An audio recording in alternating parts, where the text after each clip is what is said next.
Welcome to the 10th anniversary of the Interfaith Institute of Long Island, which is being held here in Long Island, Cotillion Restaurant in New York. We are here to basically celebrate the accomplishments and what was done and how it came about of the Interfaith Institute, which was launched on October 15th, 2015. And here we are 10 years later. We have grown, we have expanded, and there have been several features which have been outstanding for this institute. One of them is basically the board members meeting each other, greeting each other from all faiths, going to different houses of worship, meeting individuals, and basically learning from one another and trying to build peace and justice here and wherever we can make a difference. One of the highlights of our work is the school outreach programs. Five years ago, we received a call from one of the public schools from Christina Cone, and they requested us to send representatives from different faiths who could talk to the ninth grade students. And over the past 5 years, we have reached over 5,006 ninth graders. And it's amazing to see their feedback and what they learned from meeting people individually, face-to-face, one-on-one. So that's been a great accomplishment. We have held programs on different aspects of current contemporary topics, and that's been a big help also. For example, we talked about the role of media. What is fake news? How do you recognize it? We recognize each year an outstanding individual who has done brilliant work, be it they by preparing documentaries and basically or dealing with faith issues, and also individuals who have done some great work. And tonight's honoree, Reverend Chloe Breyer, is an example of that. She leads the Interfaith Center in New York City, and she has established a curriculum which is based on developing interfaith relations in the communities and making everybody basically better educated about what we are doing and what we are accomplishing. Now, so it's a happy occasion. We have a good crowd. Everybody seems to be in a good mood. And we look forward to continuing the work and hope to expand on it. And basically, finally, I would say that we are in a stage where we have been contacted by educational institutions like Stony Brook, like Old Westbury. And we are working with them also to bring some of these ideas to their curriculum. And we were approached by a food pantry asking us to explain the different dietary requirements of different faith groups. So it's been a great experience, and we have been grateful for the opportunity to start this program and bring it to this level. And we hope to do better as we move forward. Thank you very much. I'm Dr. Mopen, Unni Mopen, President of the Interfaith Institute of Long Island. The Interfaith Institute was started about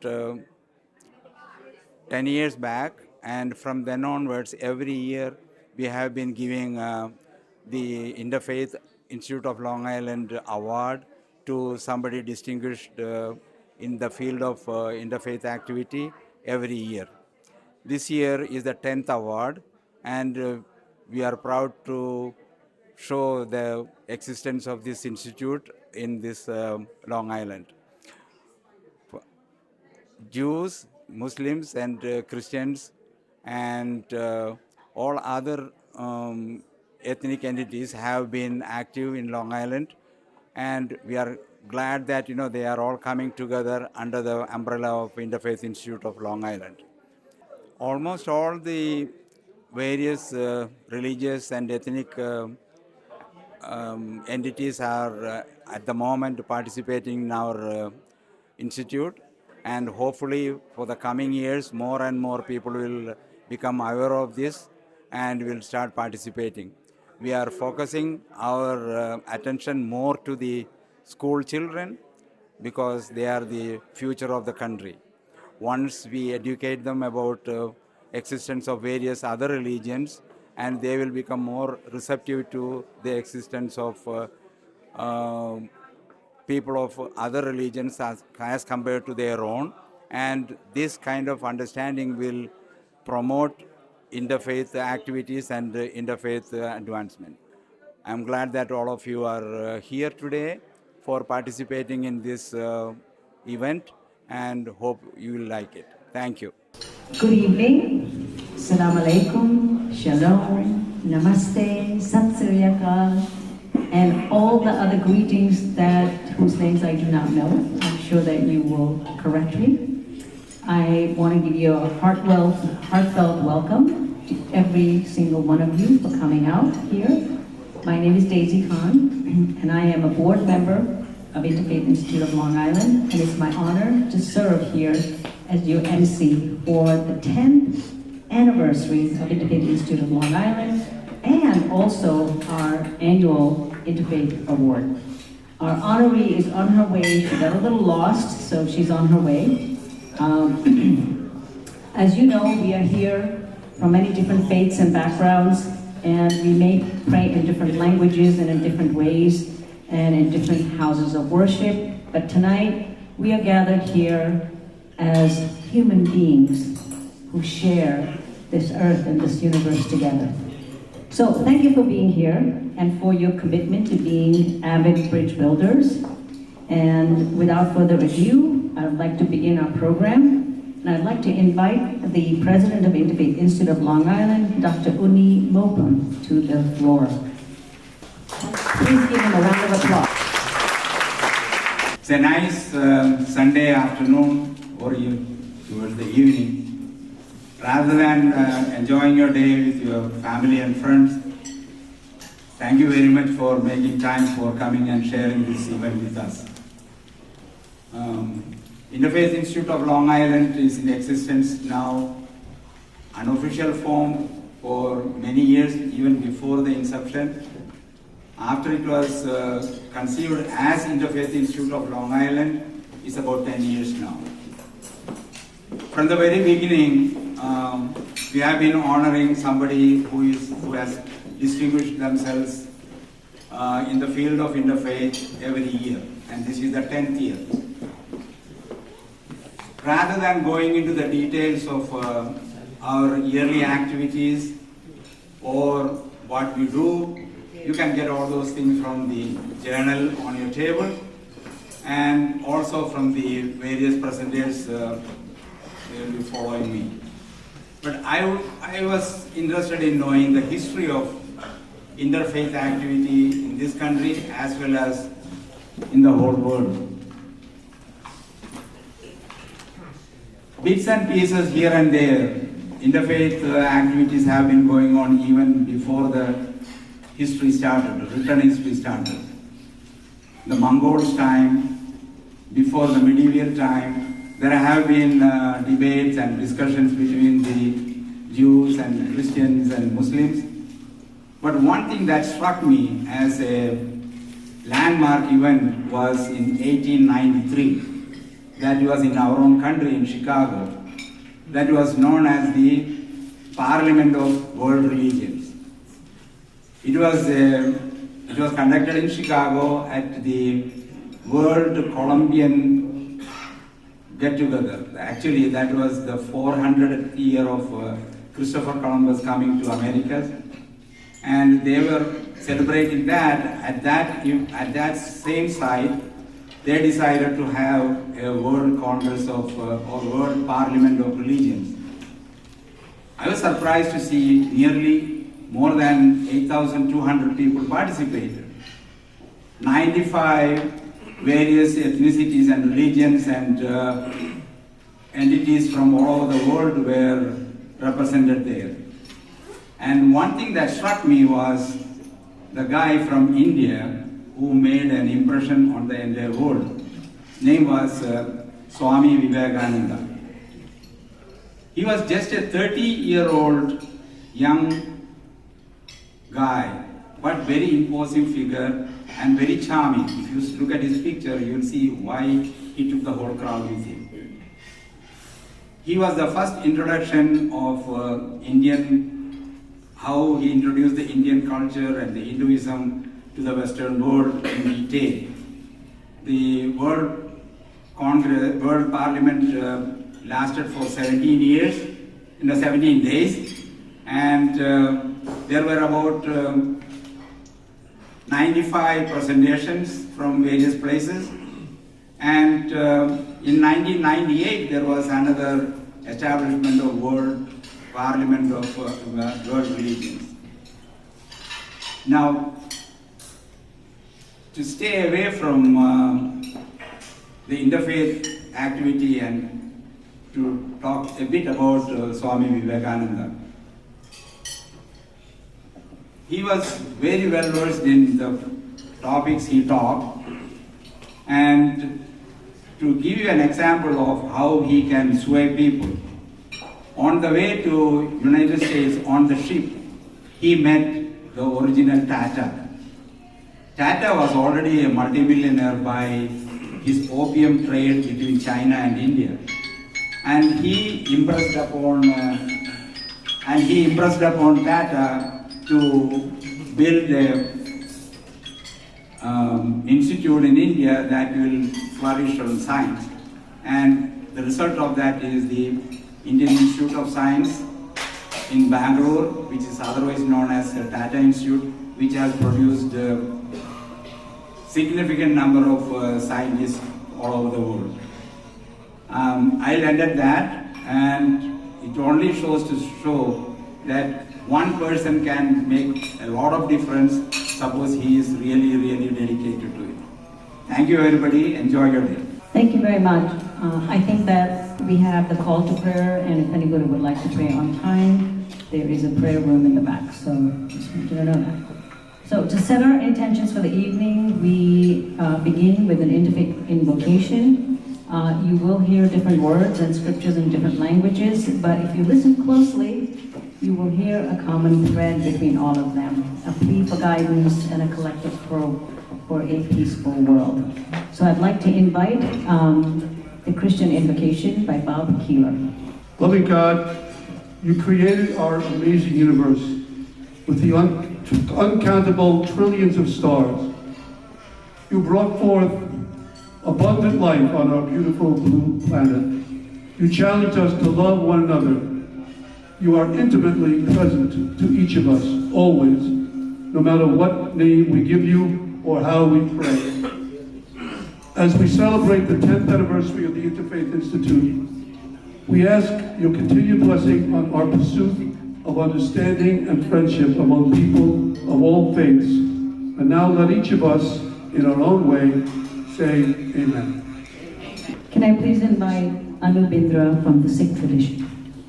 Good evening, everybody. My name is Anu Bindra, and I am representing the Sikh faith. Today I'll recite the Mool Mantra. Ek Omkar means there is only one source.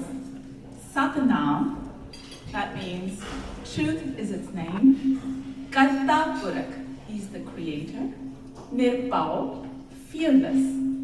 Nirvair, without hatred. Akal Murat, he's the creator of every human being and everything that exists. Ajuni, timeless. Sadham, self-created.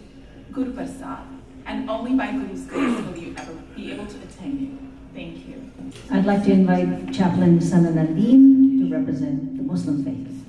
I just wanted to be in unison with our Sikh representative. I didn't take my shoes off. Bismillah ar-Rahman ar-Rahim. Assalamu alaikum wa rahmatullahi wa barakatuh. Pax vobisakam. Shalom alaikum. In the name of God, most gracious, most merciful, as time goes by, mankind is truly at a worldly loss.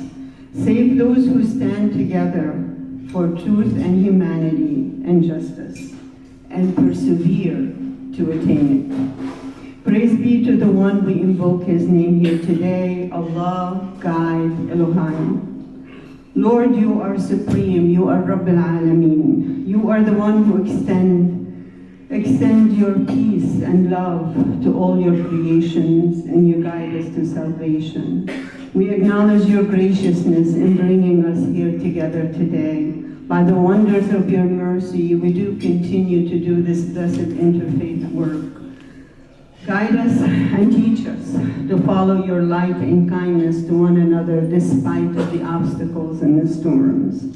Give us the courage to continue to walk together and overcome the difficulties that we may achieve peace for all of our brothers and sisters in the human family, regardless of their faith, creed, origin, and status.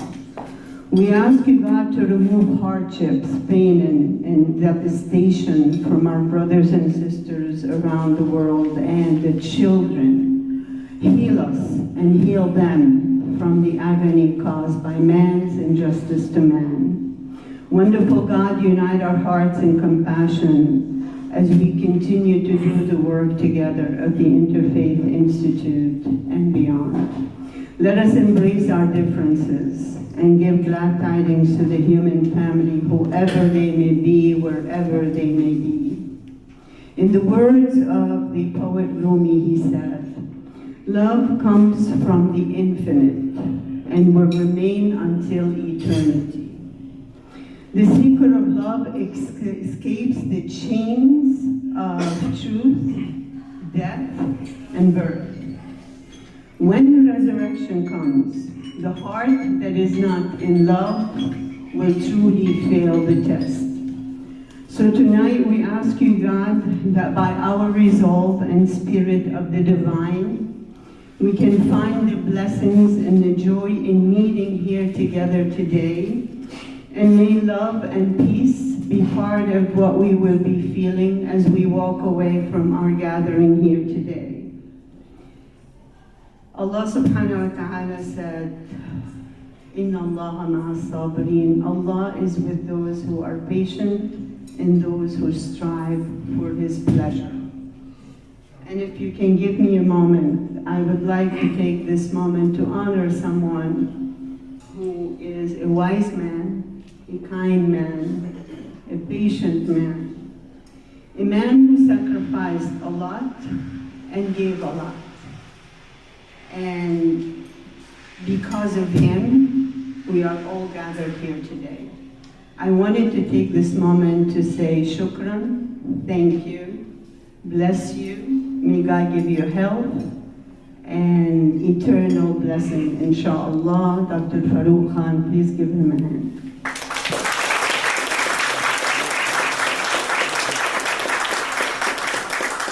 Finally, may Allah subhanahu wa ta'ala, may God the Creator keep you all in His wondrous care and blessings. Thank you for having me tonight.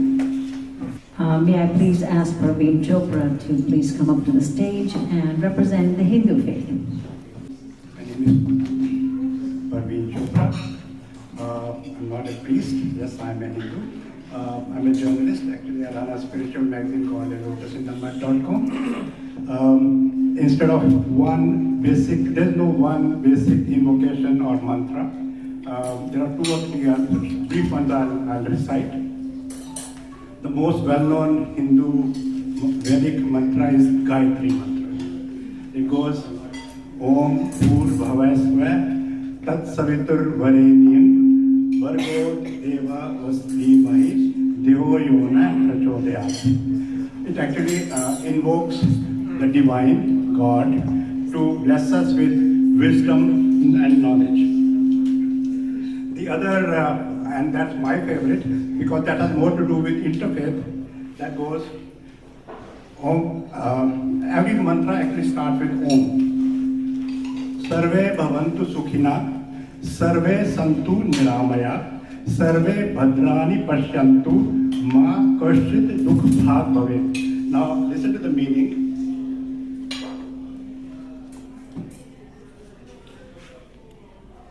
May the Lord protect and bless us. May He feed us, empower us to work for the good of mankind. May our reading be enlightening and meaningful. And one last one, that is my all-time favorite, which says, Ekam Sat Vipra Bahuda Vadanti. I'll say it again. It's not actually a mantra, it's a saying, but all of these mantras are from the Vedas. Ekam Sat Vipra Bahuda Vadanti. There is only one truth, you can call it God, and different people, wise ones, talk about it in different ways, which means there are different paths, and all paths are valid. That is from the Hinduism. Ekam Sat Vipra Bahuda Vadanti. Thank you.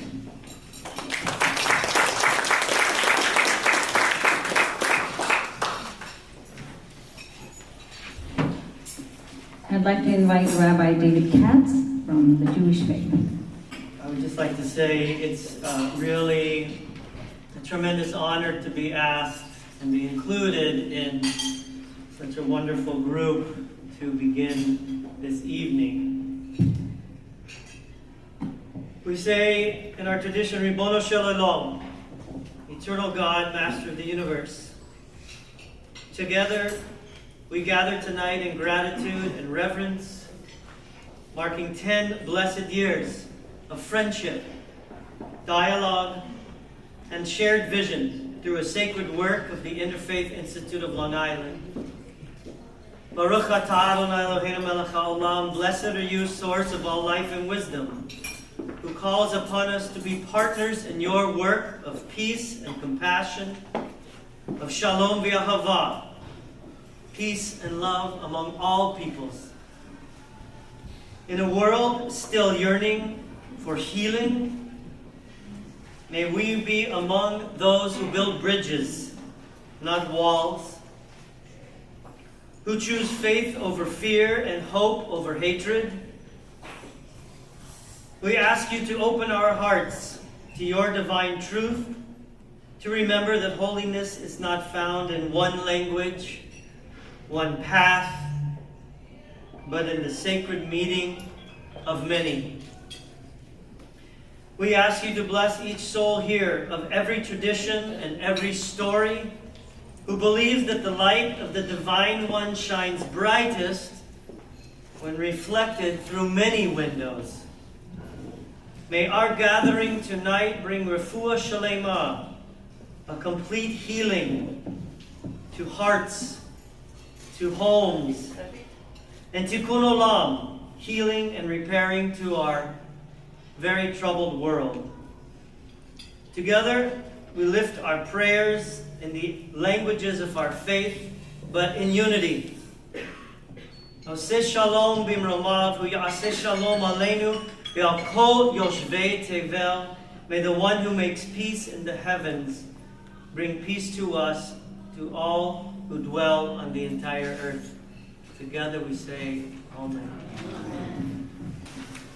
I'd like to invite Arthur Dobrin from the Humanist tradition. In the spirit of all that is good, may we have the courage to do what is right, the wisdom to know truth from falsehood, the heart to do just, the words to be kind, so that we can extend our hands to others who are near and far. And while these are harsh and terrible times that we live in, may we remember those who have lived honorable lives, so that we may reach out to others as they once reached out to us, inspired to serve in the cause of compassion and generosity. As stewards of this land, alone and together, making our way to better times for all who we know and those who we will never meet.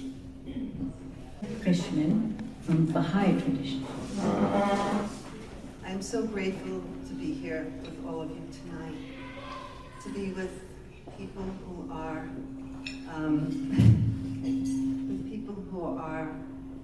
coming together in fellowship and love, and who want to make a difference in our troubled world. And each of us has the potential to to hold up a light, and together we can hold up a greater light. This is a verse about how this group can gain divine assistance. If a small number of people gather lovingly together, with absolute purity and sanctity, with their hearts free of the world, experiencing the emotions of the kingdom and the powerful magnetic forces of the divine, and being at one in their happy fellowship, that gathering will exert its influence over all the earth. The nature of that band of people, the words they speak, the deeds they do, will unleash the bestowals of heaven and provide a foretaste of eternal bliss. The hosts of the company on high will defend them, and the angels of the Abha paradise, in continuous succession, will come down to their aid. And this is a special prayer for peace, which is much needed in the world. O Lord, make this assemblage the cause of upraising the standard of the oneness of the world of humanity, and confirm these souls so that they may become the promoters of international peace. O Lord, verily the people are veiled and in a state of contention with each other, shedding the blood and destroying the possessions of each other. Throughout the world there is war and conflict. In every direction there is strife, bloodshed, and ferocity. O Lord, guide human souls in order that they may turn away from warfare and battle, that they may become loving and kind to each other, that they may enter in affiliation and serve the oneness and solidarity of humanity. O Lord, the horizons of the world are darkened by this dissension. O God, illumine them, and through the lights of thy love, let the hearts become radiant. Through the blessing of thy bestowal, resuscitate the spirits, until every soul shall perceive and act in accordance with thy teachings. Thou art the Almighty, thou art the Omniscient, thou art the Seer. O Lord, be compassionate to all. I'm Dr. Arthur Dobrin, and I'm on a board of IFI, and my affiliation is with the Ethical Humanist Society of Long Island, where I am the leader emeritus. My involvement with IFI goes back many years, but more recently it has been developing a program in which 3 religious leaders get together on a panel to discuss a real-life ethical problem that somebody has confronted. It's been a wonderful program that has gotten audiences typically between 30 and 50 people. And in a time such as we live in, the idea of having IFI and the various programs that we have is really a very critical time for us to get together across boundaries outside of the little bubbles that we all live in, to be able to associate and appreciate people from a whole variety of different backgrounds, religious faiths, racial, ethnic, economic. It's really, this is a terrific program, and I'm really, really honored to be part of it.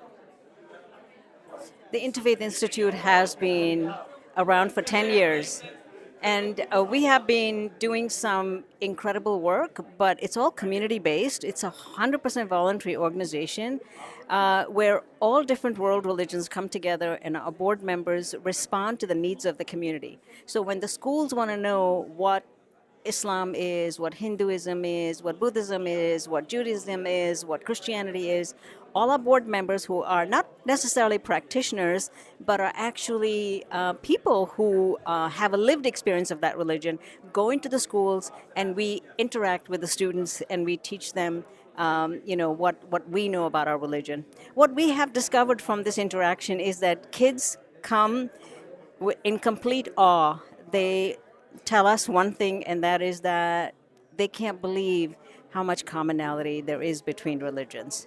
So these are just some of the things that we're doing, and people want to diversify dining. So, for instance, in America right now, there are many different people from many different religions, and catering facilities have been catering with specific foods that are very American, that are very meat-based or that are not halal or kosher. So we go in there and we give them research that they need to diversify their dining, so people's needs are met. And so you have a vegetarian menu, but you also have a halal menu, you also have a kosher menu.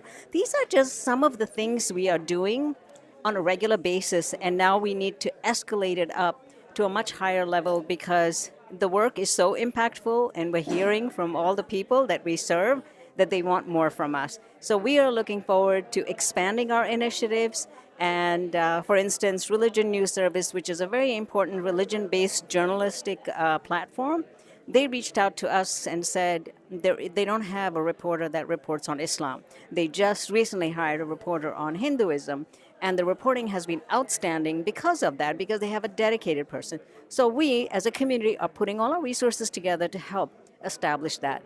We basically want to show how America is religiously vibrant, that all these communities are coming together. We all want the same thing. We want peace, harmony, and prosperity for everybody. So that is what Interfaith Institute is doing. Thank you so much. Now it's our turn to, if you look at the program, we will be discussing the impact of Interfaith Institute of Long Island the last 10 years. And we're going to take a journey through these 10 years that have really transformed our community. And as you will see, I want you to keep one thing in mind, that behind every program, every initiative, every success story is a board member who volunteered their expertise and their time. Interfaith Institute is almost 100% voluntary organization. And these board members saw a need, and they stepped up and said, let's create a solution. So here are just some of the few shining examples of what our dedication has built. So I will start with the Passover Seder, and I'll ask Rabbi Katz to come back and share that with us. So I did not realize, Farouk said, I want you to speak about the Seder. It's one of our highlights of 10 years. I said, wow, I'm honored to be a part of one of the highlights. Now, I looked at the program and I noticed you have put 5 minutes for each person per highlight. Less. Do you know how long a Passover Seder can be? You have no idea. So let me sum this up in the truth of what happened on that night and why it happened and the intention on a more serious note, because it was very special. You see, the Seder, without the Seder and the Passover story, as a quick recap for you all, the Jewish people were chased out of Egypt and led by Moses through the sea into the Sinai, received the Torah, their law, and became the Jewish people. Without the Passover story, there is no Jewish people, just as in each tradition, there is a significant moment and situation that creates resurrection. There would be no Christianity, right? So, the Seder, which in Hebrew means order, is an explanation through action at a dinner with food and prayer of that story. It starts from the oppression and it ends with the freedom. And the story is about freedom, but it's not about freedom of the Jews. It's about freedom of the human being from their own shackles. The shackles that we carry and hold of fear, which leads us to anger, which leads us to hatred, which leads us to victimhood. All of the things that every one of us as human beings are absolutely capable of regardless. So the Seder reminds us, yes, as Jews, but also as human beings, that is our responsibility to ask for help, but to take the action to become redeemed and become free from our own shackles. So when we did the Seder, it was remarkable because you had two, what were supposed to be opposing faiths and beliefs, coming together to celebrate the eventual action of the freedom of the self. Okay? And this was, for me, my first experience of the whole Interfaith Institute. I didn't even really know what was going on at the time. My president now of the temple introduced me to Farouk, Daisy, everybody. And that night was very special. Everybody was singing, everybody was experiencing, and it showed without a doubt that it's all possible. It's all possible. It showed as a community that we could come together, put everything down, and be a part of each other's experience without judgment, without anger, without making others feel less than. And I think that I understand now, as I thought this through, why Farouk asked. Because this experience probably has never happened between Muslims and Jews to have a Seder together. So this institute is doing remarkably important work. We're all human beings, regardless, sharing the same experience, regardless. It all comes back. We all pass, we all come to. Nobody's more special than the other. But we do have a responsibility in our tradition. The most important responsibility, just like the Seder, is that you remove your shackles and do the work to become free of self so that you can be of more service to others. Period.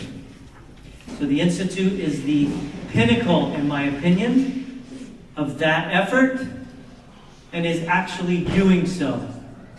So I can really say it is a tremendous honor to be a part of, and I hope that there's 10, 20, 30 years more. Shalom, assalamu alaikum. Hello, everyone. I loved organizing the multi-ethnic food experience that we had for the Eid al-Adha celebrations. The room was completely filled, and all along the walls were a lineup of tables where home cooks and people from different restaurants came and brought their special dishes. Some wearing traditional clothing from their country of origin. I'm wearing my traditional clothing from my country of origin. Everyone was generous. The food was offered in the spirit of giving and sharing, and boy, did we eat. The event brought together important values in my life: community, fellowship, diversity, and delicious food. It was James Beard who said, "Food is our common ground." Did I say that already? No. Food is our common ground, a universal experience. Thank you.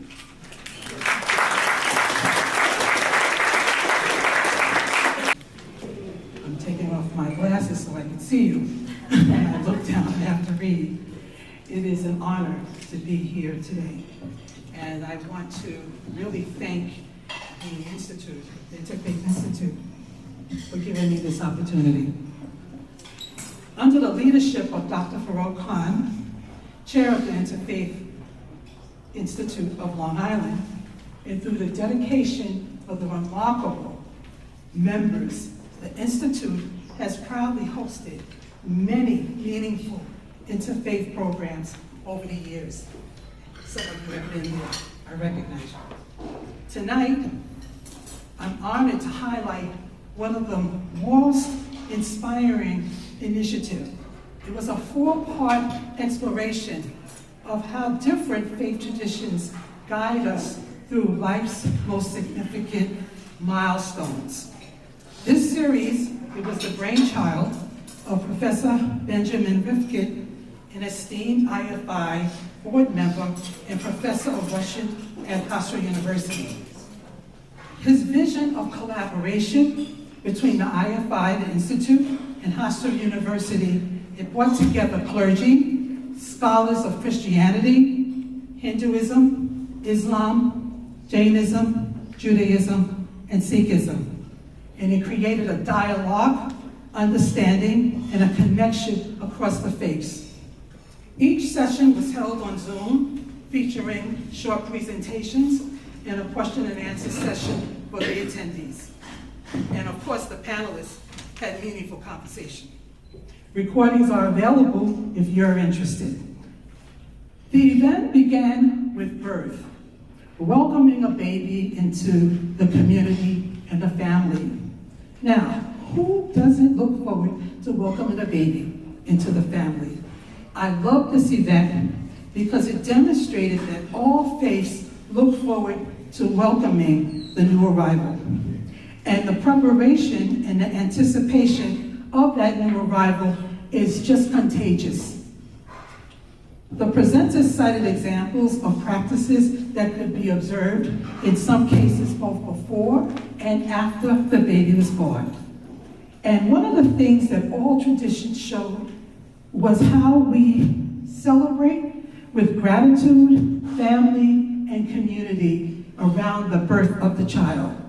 Though the customs were a little different, each faith emphasized the sacred unity of nurturing the next generation. And then the Institute, over time, it was every second month or so, we explored the entrance into adulthood.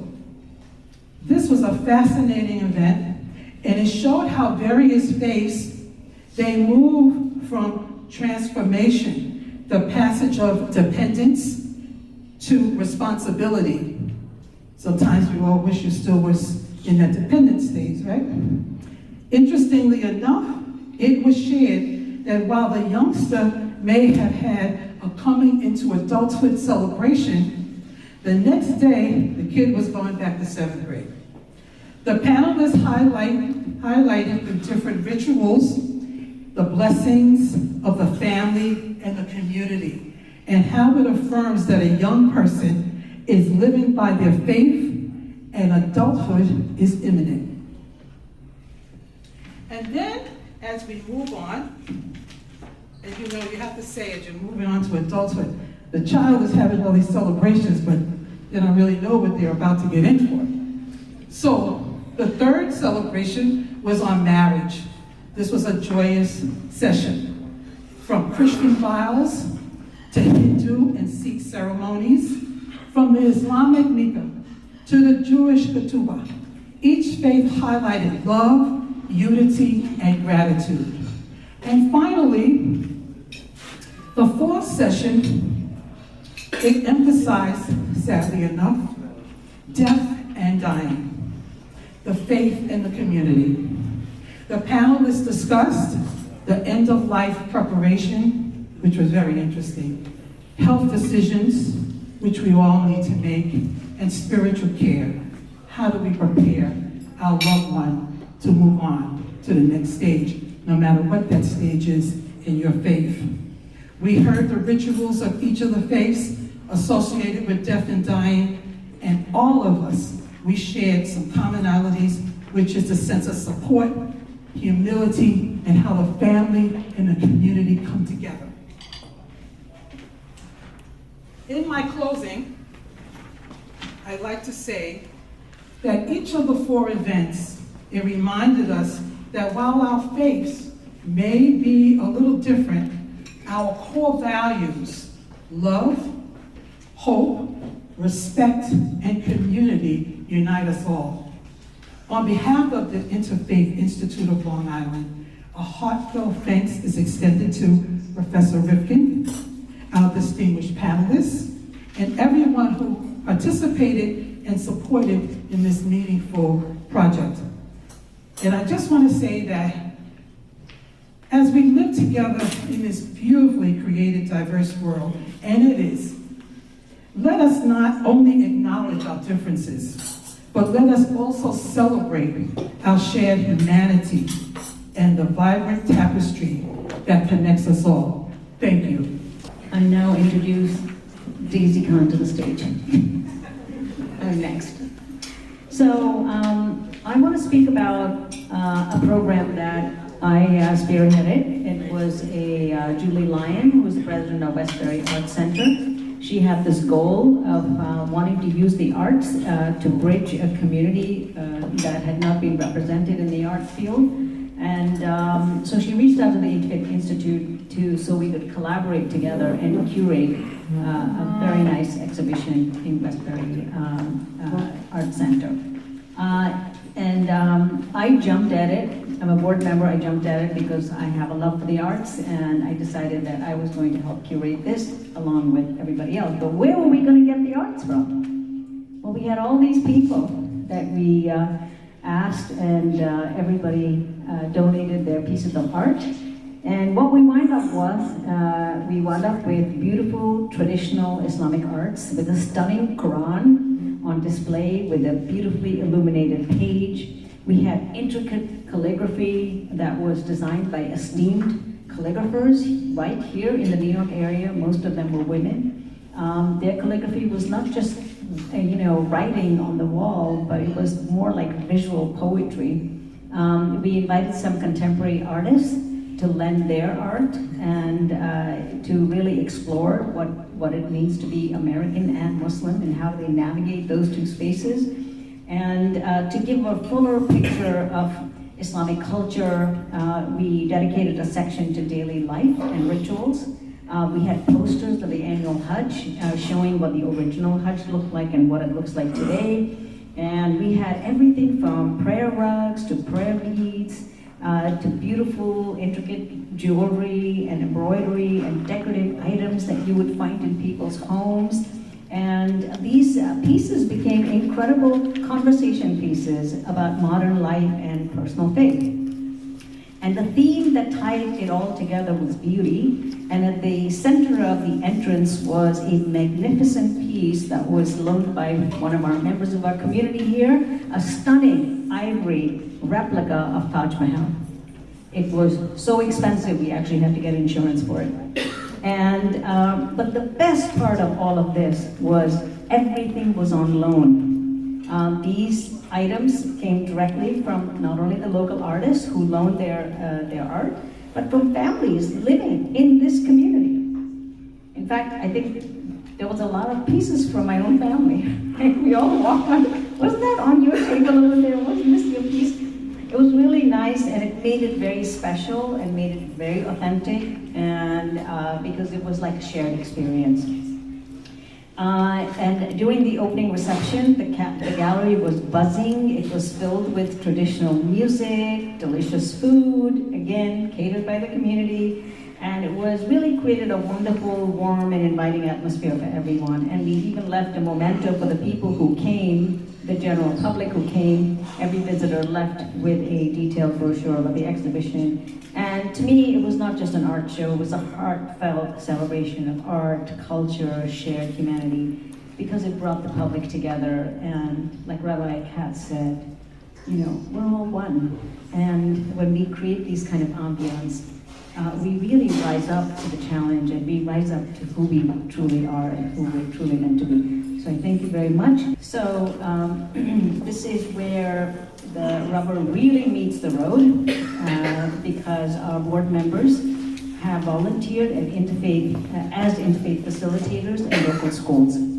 And these sessions celebrate the beauty of distinct faiths, because we actually, each of our board members prepare these presentations, these PowerPoint presentations, to show the best of their religion, and they fill a critical gap, because the schools are looking for authentic education, something that is interactive, something that will engage the students at their level, and also that highlight universal values that are shared by all the faiths. So I'd like to introduce Christine Cohn, Director of Social Studies, and one of her students. Up to the stage, Susanna Morales. So Christine Cohn, would you like to come up first? Thank you, Ms. Khan. So yes, I'm Dr. Christina Cohn. I work in the Three Village Central School District, but for years prior to that, I was over in the Belmore Merrick Central High School District. So the experience I'm going to speak about are a combination of what has taken place in both districts. And actually, years before that, I was a teacher at Smithtown. And back when I was a teacher at the Long Island Multi-Faith Forum came to my school and did a similar thing to what we have since brought in Belmore American and Three Village in the years more recently. When the Long Island Multi-Faith Forum disbanded, there really was a void. So in 2020, when I started in Belmore America, I wanted to find ways to enrich our curricular content and foster greater understanding in the school community. I reached out to my dear friend, who has since passed, Warner Reich, as he was a member of the Long Island Multi-Faith Forum, and asked him for his advice. And thankfully, he put me in touch with Dr. Khan. So that first year in Belmore America, we had to deal with the parameters that COVID imposed. And so working with Robin Einbinder and Ann Donaldson, we structured virtual sessions over 2 days. The following year, we were excited to welcome people in person, and we put together a panel session. And I admit, we really didn't love it. Not because of the presentations, but it just felt kind of impersonal. So the third year, we really hit the sweet spot. We got it right, and we've been using that model ever since. We had small groups of students rotate and spend time with each volunteer. Over those 3 years in Belmore Merrick, we reached about 1,400 students. And I'm pleased to share that Belmore Merrick has continued the program, so now that number is even higher. And this past year, speaking from my experiences in the Three Village Central School District, just over 450 students got to learn more about 5 different faiths. This coming year, we'd love to see it happen again, and that would reach another about 435 students. So we know in a time when misunderstanding and division too often dominate the headlines, creating these authentic opportunities for students to listen, learn, and connect across faith traditions is not just enrichment, it's essential preparation for the world that they are inheriting. And I think what's really powerful is hearing from the students. And in the booklet that you have, there are some quotes of how this program has really impacted students. So I encourage you to read those. I would just like to wrap up with a heartfelt thank you for all of the volunteers who have generously given their time, their expertise, and lived experience to teach these students over the years. Your commitment is what has made this program meaningful and transformative for countless young people. So thank you. Good evening, everyone. My name is Savannah Morales, and I am honored to speak on behalf of the students of Belmore Merrick in recognizing Dr. Farooq Khan for his extraordinary dedication to building understanding and compassion in our community. Each year, through the Interfaith Institute of Long Island, Dr. Khan brings together leaders from diverse faiths and traditions to speak with our 9th grade classes at all 3 of our high schools, Calhoun, Mepham, and Kennedy. This program is the result of collaboration between Dr. Khan and our former social studies chairperson, Dr. Christina Cohn. The program doesn't just teach religion, it teaches respect, empathy, and the power of listening. Because of Dr. Khan's vision, students throughout Belmore Merrick don't just learn about Hinduism, Sikhism, Christianity, Judaism, or Islam from a textbook. They learn directly from people who live their faith every day. At last year's Interfaith Forum, our classrooms became spaces of curiosity and connection. We heard from speakers like Dr. Daisy Khan, Parveen Chopra, Reverend Dr. Tim Tenplay, Anu Bindra, Cheryl Bennett, and Rabbi Schachter, who shared lessons about compassion, service, and the shared values that unite us all. That experience reminded us that understanding others' beliefs is one of the most important steps toward creating a world grounded in respect and peace. Dr. Khan, your leadership has helped the students of Belmore Merrick see that dialogue can overcome division, and that learning about others helps us discover more about ourselves. On behalf of the Belmore Merrick Central School District and Calhoun's Racial Equity Club, thank you for showing us that faith in all its forms can be a bridge that connects hearts, not a wall that divides them. Congratulations, and thank you for all you've done for our schools and our community. Let me just I'll make a few corrections here, but presently I serve as a senior volunteer to the Islamic Center of Long Island Community Pantry. And it's been sort of a blessing because simultaneously, along with that volunteer service, I serve on the board of the Interfaith Institute of Long Island. And as a result of serving as a volunteer with the Community Pantry at the Islamic Center, I also serve on the Community Advisory Council of the Island Harvest Food Bank. You've probably seen their trucks run around the outlet. So throughout this journey, and I'm very conscious of this because these three organizations, their mission and vision statements are basically very close. They're almost simultaneously, they're the same, almost. And each of these organizations passionately reach out and they serve the greater community of Long Island. So every time I step in the pantry, not only am I representing the ICLI, I'm representing this organization and Island Harvest to try to fight food hunger. Now, Island Harvest was experiencing an influx of Muslims. They operated over 100 soup kitchens, pantries, and other type of facilities for the homeless and the hunger throughout Long Island, Nassau and Suffolk County. They had an influx of Muslims that were coming to the pantry throughout Long Island requesting halal food, right? So a lot of these leaders really didn't have any knowledge of what constituted halal foods. So Island Harvest came to me. They asked me what, could I explain to the representatives throughout Long Island what halal foods were. But instead of giving them my simple opinion, I reached out to the Interfaith Institute, a member of our executive board, Dr. Daisy Khan, who has extensive experience in halal dietary needs, and she has the educational resources. So we set up a Zoom call with about 30 leaders throughout Long Island. These are leaders of pantries and soup kitchens. Dr. Khan came on with her, she made a beautiful presentation, a beautiful handout. I wish I had copies of it to show you now. And it was highly successful. Everybody walked away with knowledge of what constitutes halal foods, the Muslim dietary needs, and they were better able to serve clients throughout Long Island. So it was a blessing for the Interfaith Institute to have that resource. It's an honor that ICLI allowed me to serve that pantry and to serve not only Muslims, 90% of our clients are coming from the greater community. So I just want to thank everyone involved in that initiative. Thank you, Dr. Khan, for putting up with me. I know sometimes I'm always emailing him with things out of left field, but he puts up with me. So thank you very much. All I did was open up my own kitchen and my pantry, and I said, what do I eat? And they just wanted to know what dry goods can we give Muslims, and what do Muslims eat? And I said, well, there's flour, there's hummus, chickpeas, there's lentils, there are all these things, and they were so excited that they could create these care packages, and now they even have halal chicken. Can you imagine that? I think we should give a round of applause. Really, I thank you so much. And they're so grateful to us because they want to serve people. They want to serve all the needy people. So now we get to the highlight of the evening.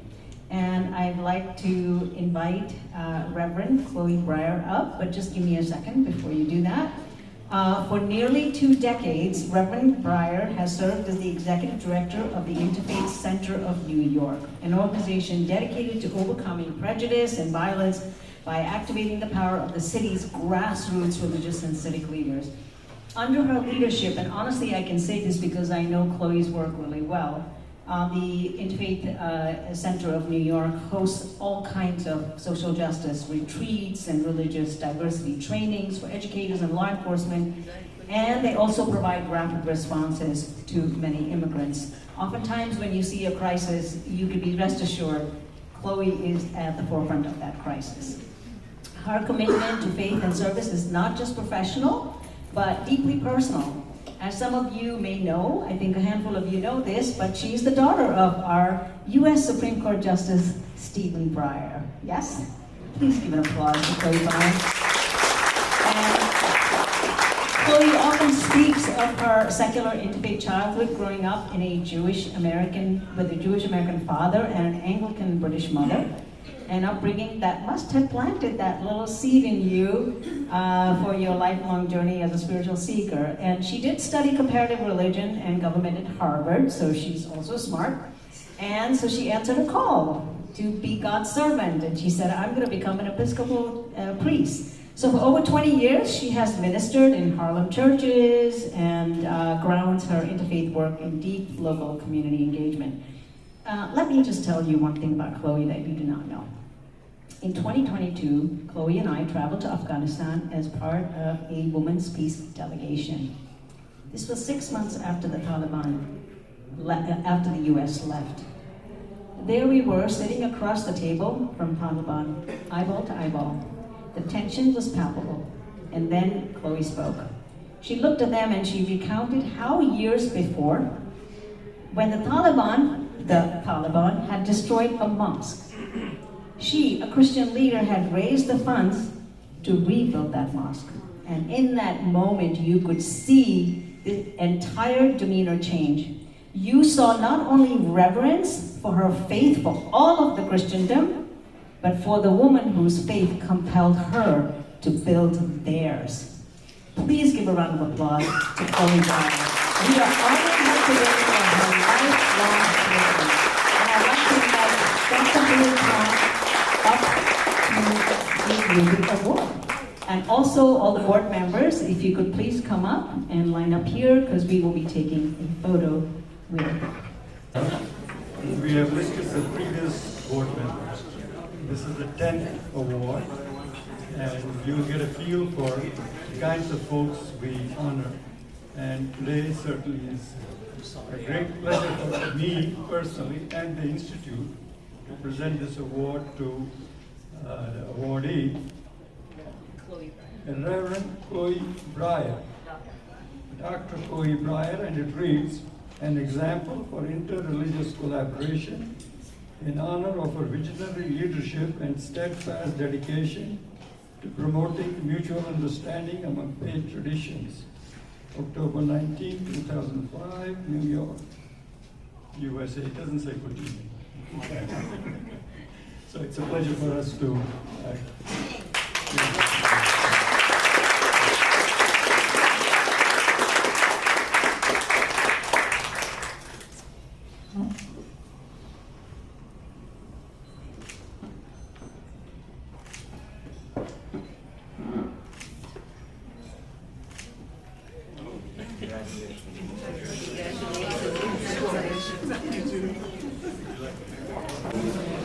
Well, thank you so much. This is such an honor. And Dr. Khan, it is one thing to do interfaith work in Manhattan. It is another thing to do interfaith work out here in Long Island. And you are a beacon. This place is really, both the Interfaith Institute, the Islamic Center that you have, that is part of your legacy. It is really an honor and a very important thing that is not particularly it's not a common thing to be doing this interfaith harmony work in this environment that we live and in accordance with values that emerge from a particular faith tradition, from the Islamic tradition, and that is amazing, and we give thanks for that. I have to say, Daisy, you only listed one of our adventures together. We go back, and Daisy, I have to say that you yourself, who were one of the awardees of the James Parks Morton Interfaith Award, so all things come around, and that was 25 years ago. I think I met you at the Cathedral of St. John the Divine, where you were showing the work of Muslim artists in, I think, November of 2001.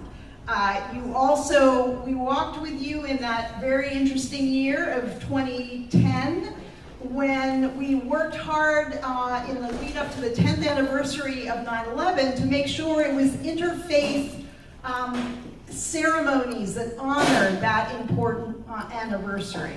And that was a lot of work, and it was an interesting moment, I know, for you personally. So it was an honor to engage with you on that. So here, as you heard, I'm here on behalf of the Interfaith Center of New York, which works to, like the Interfaith Institute, to overcome prejudice, violence, and misunderstanding. In our case, by activating the power of New York City's grassroots faith leaders and their communities. And we've been doing this since 1997, embracing the diversity that you have, that is reflected in this room, and knowing that our city's fabric is stronger, our democracy is stronger because of these interfaith collaborations.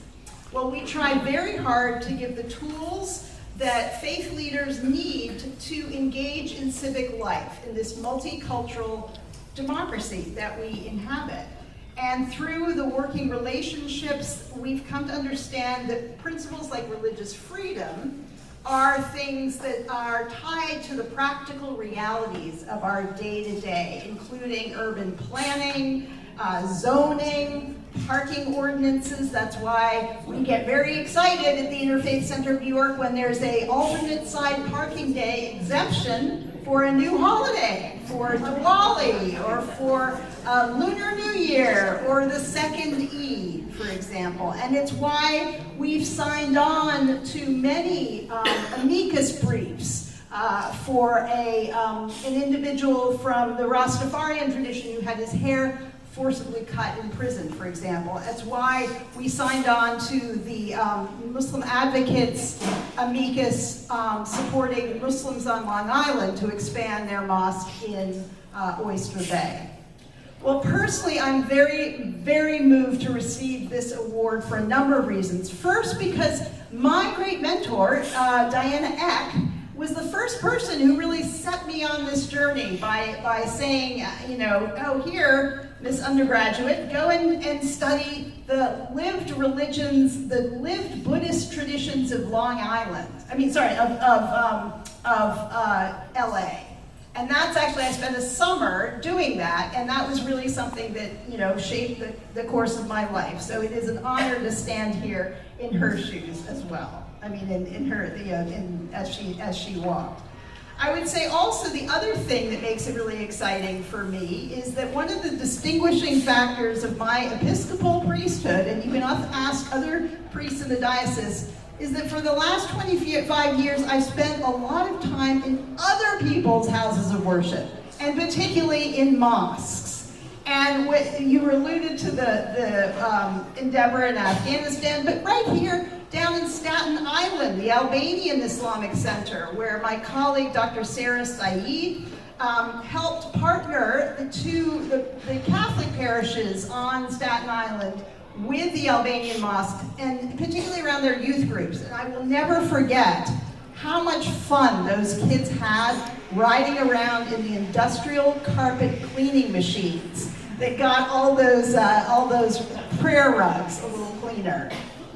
I suppose also there's Jamiatu Ansarudeen in the Bronx and all those African mosques that right now are playing such a pivotal role in welcoming new New Yorkers. That's been such a big part of our recent work. And finally, there's Mosque of Islamic Brotherhood in Harlem, where my family and I, Greg and Clara and Ansel, who's not here, where we all live. And it's one of the places that was surveilled unconstitutionally back in the day by the NYPD, when imams like Imam Talib had to actually tape their own services, their own sermons. And I think that what that gives us, and I want to kind of close on this, is how amazing it is to look back on where we've come from. And that, who could have predicted 10 years after that, we have, whatever your politics are, the fact that there is a man running for mayor of New York who is Muslim, like, I wouldn't have thought of that when this was all going on earlier. And it seems like sometimes, it's worth, as we leave tonight, remembering that there is hope in this dark time, and that we've actually come a long way, not just as people from a single tradition, but all of us as New Yorkers. And we have this moment in time right here. It gives us time to take stock of what we have done together in interfaith bridge building, so that we can point to it, we can embrace it, and we can take pride in it. And whether it be the discrediting of the radicalization report, whether it be the journey that we've come on from those profiling practices, we got to remember not all that happened in a day. It was more like a decade. It took lawsuits and sermons, it took rallies, and most of all it took alliances that overcame real religious differences between communities. So we need each other. At a time of unparalleled challenge into our democratic system, where zones of lawlessness are appearing and engulfing non-citizens, political members of the opposition, and people of the wrong religious tradition, we have the tools that we have used before, and we know that they work. We know those tools to be building trust, having patience, and genuine curiosity about how other people who may not look or speak or worship like us, we are invested and we're asked to have curiosity about them in all we do. Thank you again for this award. That Manhattan is a lot safer. You know, the people that, the new immigrants that come, that experience a lot of difficulties. Chloe is at the forefront of a lot of those things.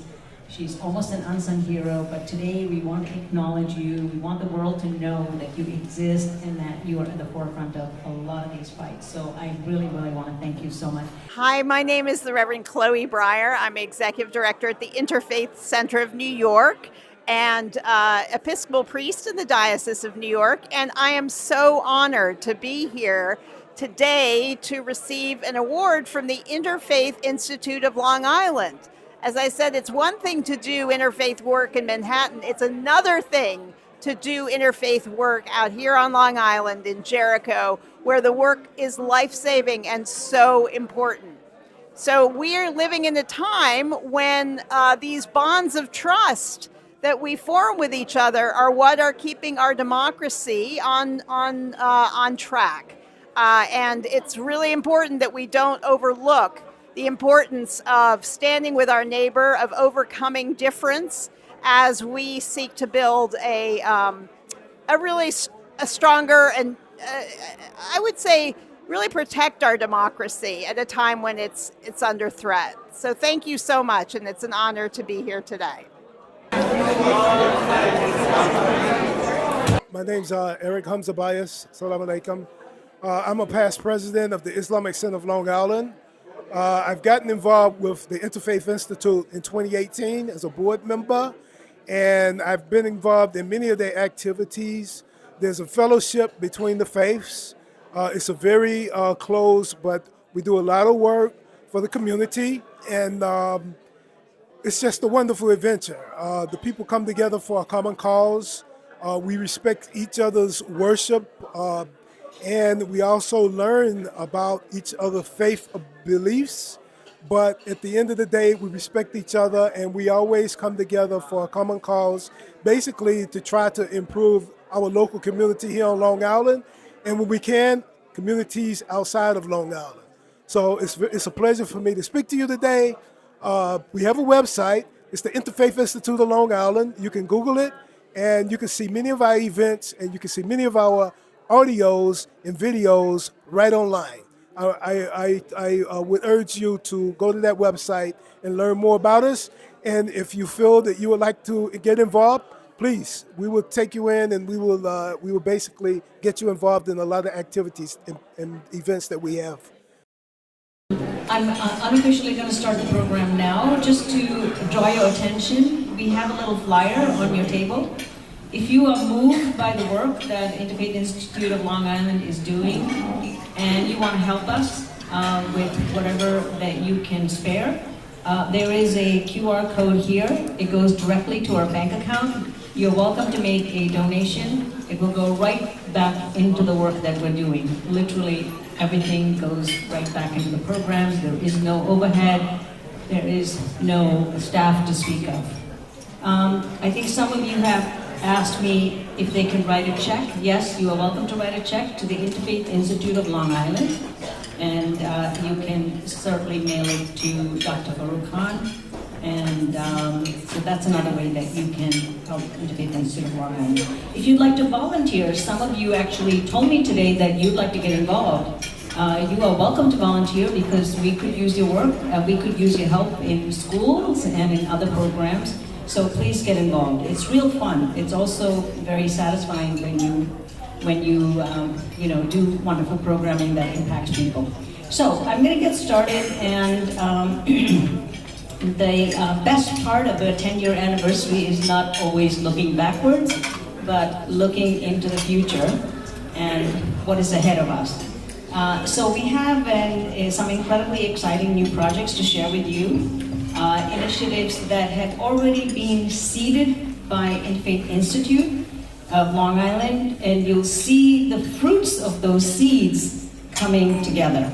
So we are starting with a wonderful collaboration that we're particularly proud of, and many of you may know of an organization platform called Religion News Service. Do you know or you do not? Because, yes, okay, round of applause for those of you who do. Thank you so much. They are probably one of the only organizations, media organization, that provides a source of quality journalism on religion itself, completely dedicated to religion. They are a nonprofit.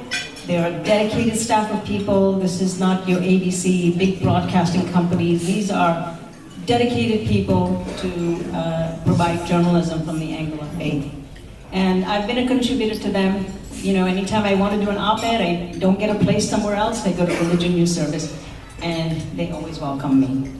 So we're thrilled that RNS, as it's known, has just brought on a new intern to help them in their mission to actually tell stories within the Muslim community. They did not have a Muslim journalist.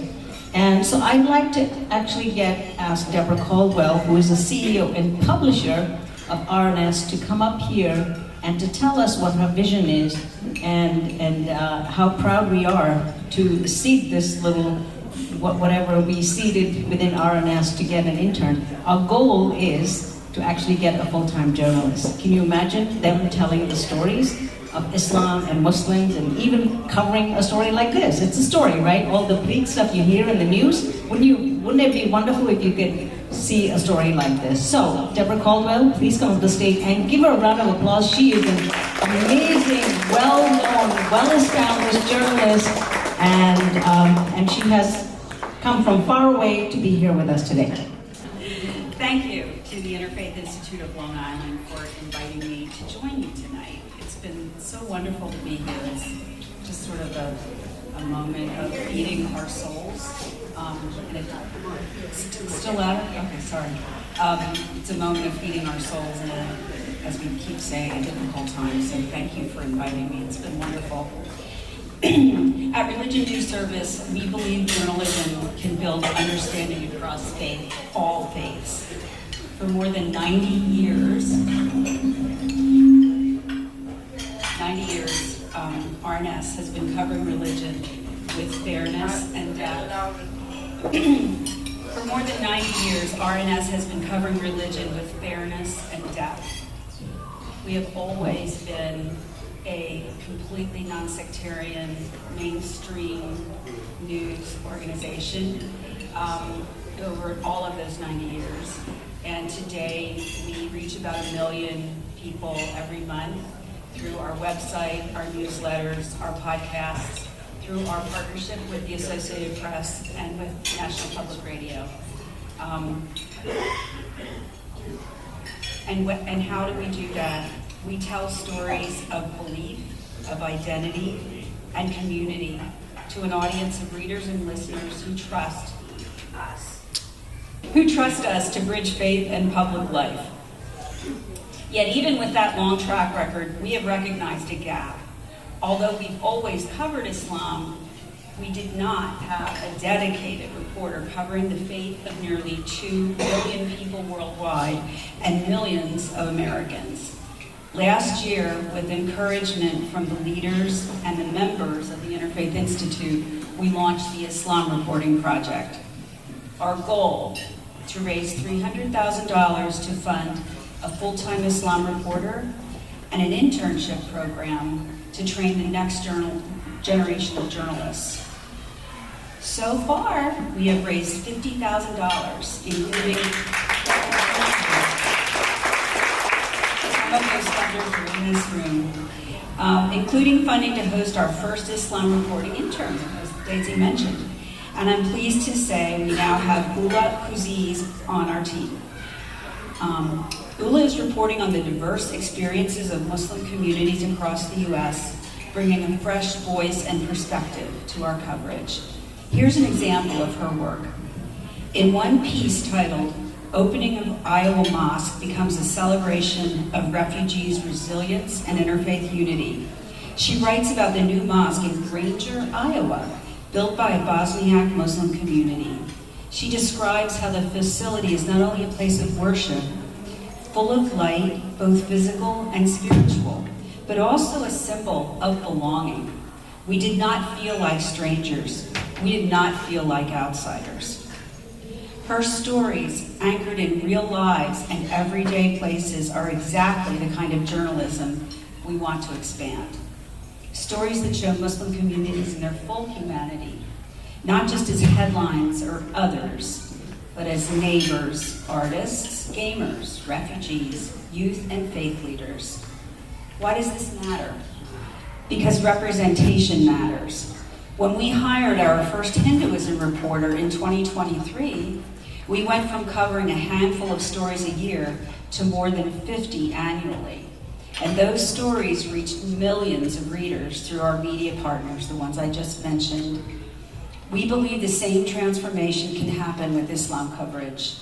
In an era when Islam is often framed through fear, suspicion, or headlines about conflict, this work is not just journalism, it's interfaith work. It's bridge building. So I invite you, visit rns.org, subscribe to our newsletters, share our reporting, and if you're able, support the Islam Reporting Project so that we can expand this essential coverage together. Together, we will ensure that journalism about faith communities continues to be the journalism that connects the world. Thank you.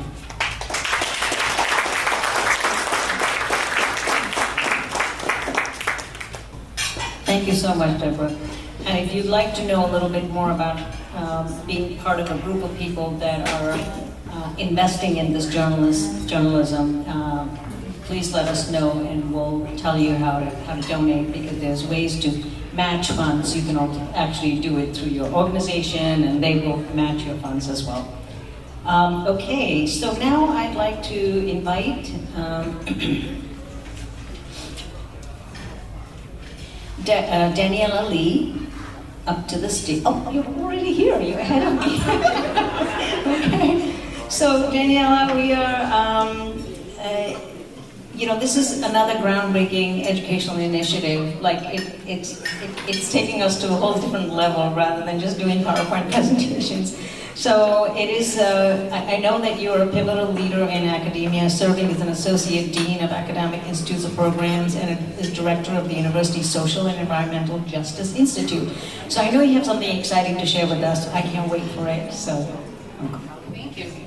Dr. Khan walked into my office one day, my second week as Associate Dean and Director of the Institute, and he said, my friend, Dr. Calvin Obutz, and I, and Mr. Feeler, wanted to put together a program about reparations.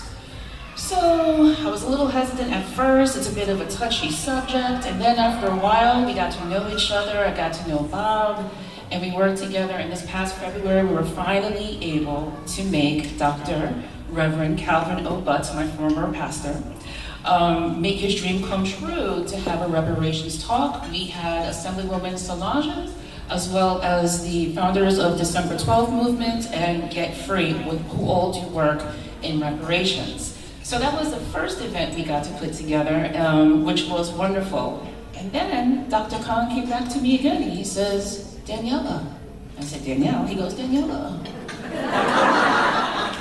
and I love him for it. I don't ever correct him, keep it. It's still right. So now, he told me about this wonderful, wonderful multi-faith program happening in Merrick Elmore.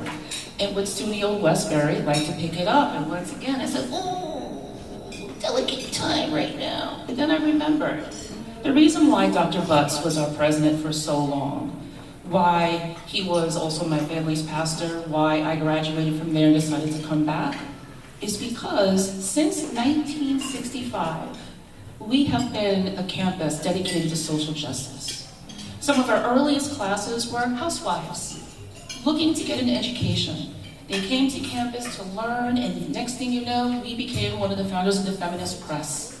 We have a long history in social justice, and I will tell you this, as an English professor this past year, I've had more students than ever, since my teaching there since 2013, talk about their personal faith. I had a group of young women just talking across the aisle, talking about, well, I went back to God because I was messing with things I shouldn't have, or I'm feeling a certain way, my family is split apart. This wonderful organic conversation came to be, and I said, okay, it's time. It's time. So we are in the early phases of having our discussion as to how to offer this, but we plan to offer a multi-faith program at SUNY Old Westbury that we're going to invite all of our students and faculty, as well as the community, to come and have these conversations in a safe space on campus, so that we can grow, we can learn. More than ever on our campus, we have a mix of everyone, more than I've ever seen in the last 10 years. It's time. It's time. And in the spirit of social justice, or rather, to quote our Lord, your silence will not protect you. Staying silent is being complicit. Use your voice. Fight for your identity, for your belief, for everything that is right to you. Don't let anyone ever tell you you are not enough or no. Thank you. I remember after 9/11, I think Chloe and several of us created a theatrical production on the Upper West Side. It was called Same Difference. And we thought it would really help campuses bridge the divides amongst the student body. We went to Columbia University and we said, we have a wonderful theatrical production created by 3 faiths. And we want to offer it because we think that Hilal, MSA, and all the other Christian groups, if they do a theatrical production together about the differences that they have, it might be really good. And they told us, we don't need anything like that. And you know, last year when hell broke loose at Columbia University, I wondered, if only we had done that like some 10, 15 years ago, we would have been in a very different place. So thank you very much, Danielle, for considering this initiative, because I know that seeding it today is going to actually bear fruit in a very short order. Thank you so much. So the next presentation tonight needs absolutely no translation. It's a sound of faith itself. We are now honored to present a performance of sacred music from 4 of the world's great religions, Muslim, Jewish, Hindu, and Sikh. Please join me in welcoming this incredible music celebration. We'll begin with the Muslim Tahsin Muhammad. And I don't know what he's going to do, but I can't wait. Good evening. Can you hear me? Everybody, can you hear me in the back? Okay, my name, Tahsin. I'm from India. I'm from India, all the way to the tip of India. I'm coming from a state called Kerala. And the way India is existing right now, I'll give you important, interesting information. The very first mosque in India was founded in Kerala, my state, a place called Kodunallur. Today, I'll be presenting 2 songs. One in my native language. We speak a language called Malayalam, few lines. And then another in Urdu. The Malayalam song was written by a poet called Bapu Veliparamban, And the Urdu poem was written by poet Nida Fazli.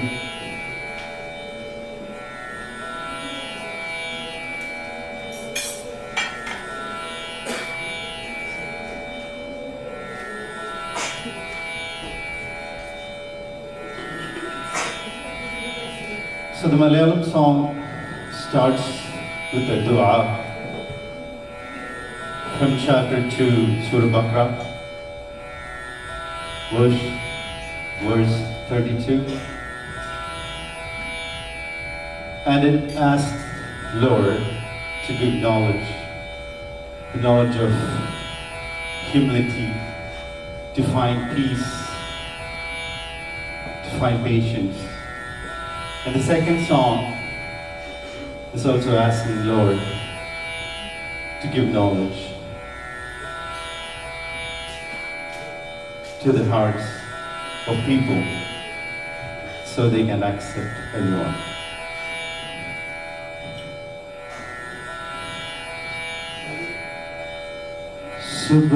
Subhanaka la ilma lana إلا ما علمتنا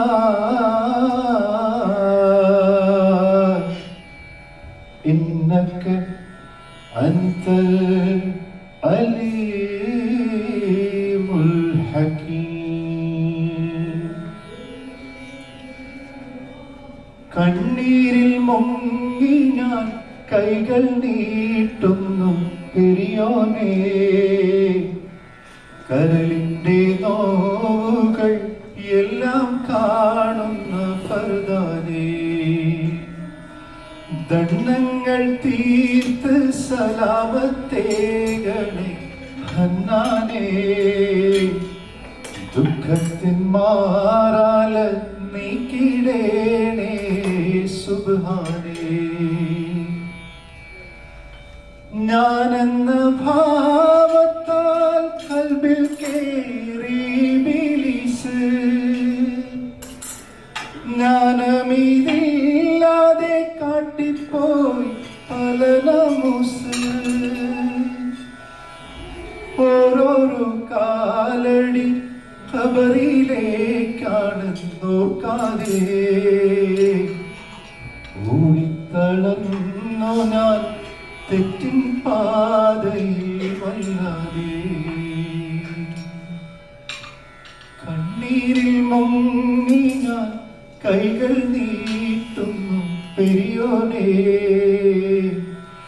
കരളിന്റെ നോവുകൾ എല്ലാം കാണുന്ന സുബ്ഹാനേ. Now we have to the Urdu poem by Nida Fazli, was originally sung by the great Jagdeep Singh.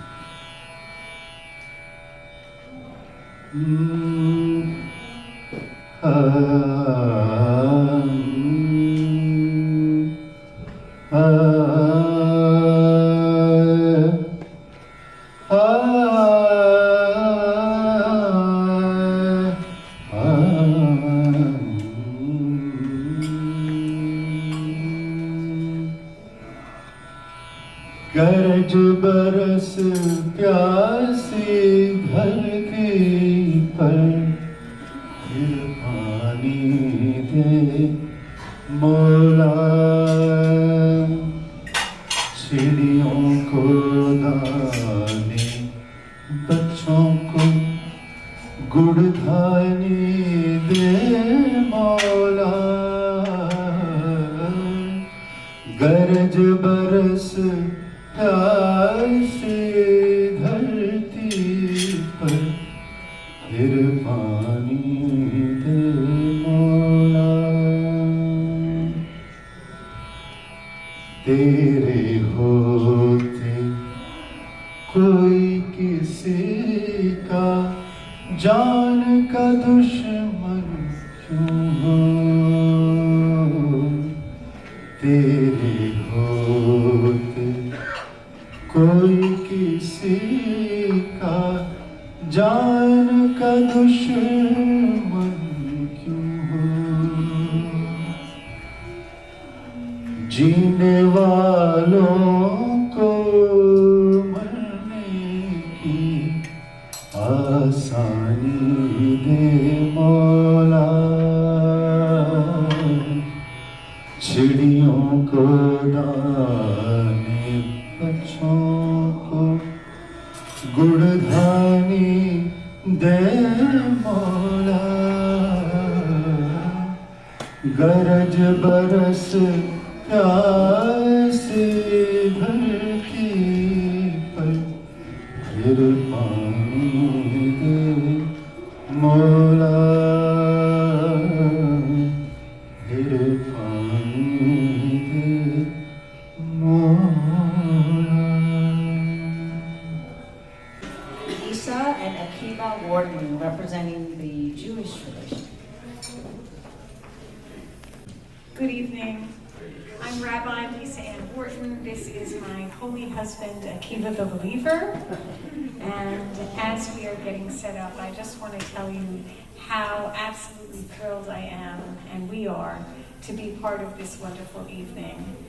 And how wonderful it's been to be part of this community and to be part of the effort to teach the children in the high school, in the middle school, and I would love to be part of that again in this coming year. It really was a wonderful opportunity to share about the Jewish faith with those youngsters, and I look forward to that opportunity again. Are we all set up? No. My name is Akiva. It's a great honor to be here. It's a great honor to be here speaking with you. So tonight we are talking, I think, interfaith. That is a big, big topic because we all feel a kind of spiritual life. But how do we reach across to our neighbors who we see doing things differently, who we say we don't know if we really like it or we don't? You know, that there is some discomfort there. So interfaith is an attempt to reach across and say, do we have a wisdom from our great teachers that could be somehow shared with others? And that's really what I want to do very briefly. So I want to start out by showing you something that looks like it came from Mars. This is actually Hebrew. And this is our way of writing God, Allah, however you want to say it, the divine. We read from right to left, as you may know, Yud, Hey, Vav, Hey. This is the word that we never say. Jews don't ever pronounce this word because it's so holy. If we see it in our holy books, we call Adonai, which means my Lord. If we see it in secular, we call it Hashem, the name. This is the name. And when you hear some people say, oh, blessed is the name, blessed is his name, this is what the name is. Okay? We don't pronounce this name, but we can say a nickname. Always nice to know that there is a nickname. And that is the first Yud and the last Hey, and that is pronounced Yah. Yah. Almost like breathing, Yah. Now you may have heard Bob Marley and the other Rastafarians, greetings in his name, His Majesty, Jah Rastafari. When he says Jah, he's actually saying Yah. It's the same word. It's their way of saying God. Okay, so right away there you see some connection. Now, the word for praise is Hallel in Hebrew. If I say, let us praise, that's Hallelu. If I say, let us praise God, anybody want to guess? Hallelujah. So smart. But it means that every time you say hallelujah, you are speaking Hebrew. And you might not know that it's hallelujah. Okay. So what I really come to tell you about is the teaching of this great master, the Baal Shem Tov, who in our tradition is one of the greatest thinkers and philosophers and spiritual leaders. And he said, if you put those 4 letters in a vertical way like this, and you look at it, and you meditate, and you look at it, and you look at it, and you keep looking at it, you might see the head, shoulders, spine, hips. Oh, maybe that is what the meaning is. We are all in the image of God. So this is a little wisdom from our tradition to you, that you can take home with you. Every human being is an image of God. That means every human being. That means the person next to you. It means the person you don't understand, the person you hate.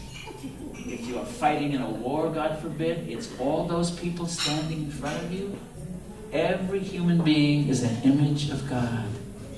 And that really is an answer to all the difficulties that we have in our families, in our countries. If we could reframe it, if everybody here could look across the table and see each person as an image of God, for goodness sakes, why would we be in any way harming anybody? Why would we be fighting with anybody? So that's the whole thing I want to say tonight, is that every human being is an image of God. So let's sing together a little bit. Clap a little bit. Everybody, everybody, everybody here, let me hear you clap. Let me hear it clear. Everybody, everybody, everybody here, let me hear you clap. Let me hear it clear. Everybody clap. Let the sound ring. Everybody let me hear. Skin on skin. Everybody, everybody, let's do this right. Bring in the rhythm, bring in the light. Everybody, everybody, let's do this deed. Let's make a miracle, something we can be.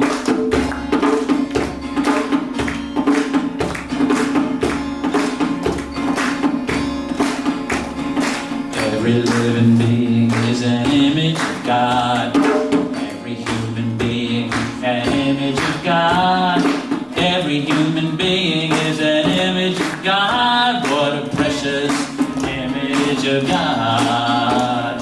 Now look at the one that's next to you, image of God. Look at the one behind you, an image of God. Look at the one in the mirror, that's an image of God. Precious image of God.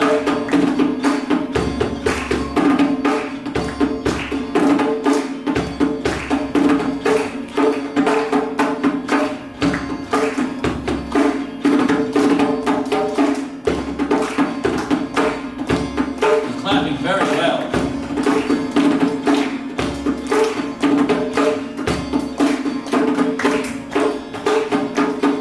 Look at the one you fear, an image of God. Look at the one you hate, an image of God. Look at the one you love, an image of God. What a precious image of God. So if everybody could just look around, I could see the next door neighbor, could look at each other, could look at me, and see that we are all images of God. Everybody, everybody, everybody here. Everybody, everybody, everybody here. Everybody, everybody here. Everybody, everybody, everybody here. Every human being, an image of God. Every human being, an image of God. Every human being, an image of God. What a precious image of God.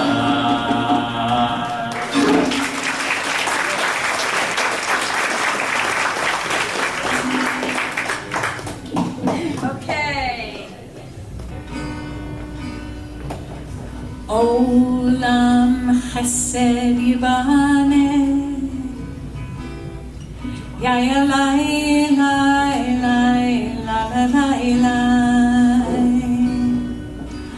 I can build this world from love. try the ya-la-lies with me. Ya-la-lie, lie, lie, la-la-lie, lie. And you must build this world from love. Same ya-la-lies. Ya-la-lie, lie, lie, la-la-lie, lie. And if we build this world from love, ya-la-lie, ya-la-lie, lie, lie, la-la-lie, lie. Then God will build this world from love, ya-la-lie, lie, lie, la-la-lie, lie. One more time through. I will build this world from love, ya-la-lie, ya-la-lie, lie, lie, la-la-lie, lie. And you must build this world from love, ya-la-lie, lie, lie, la-la-lie, lie. And if we build this world from love, ya-la-lie, lie, lie, la-la-lie, lie. Then God will build this world from love, ya-la-lie, lie, lie, ya-la-lie, lie.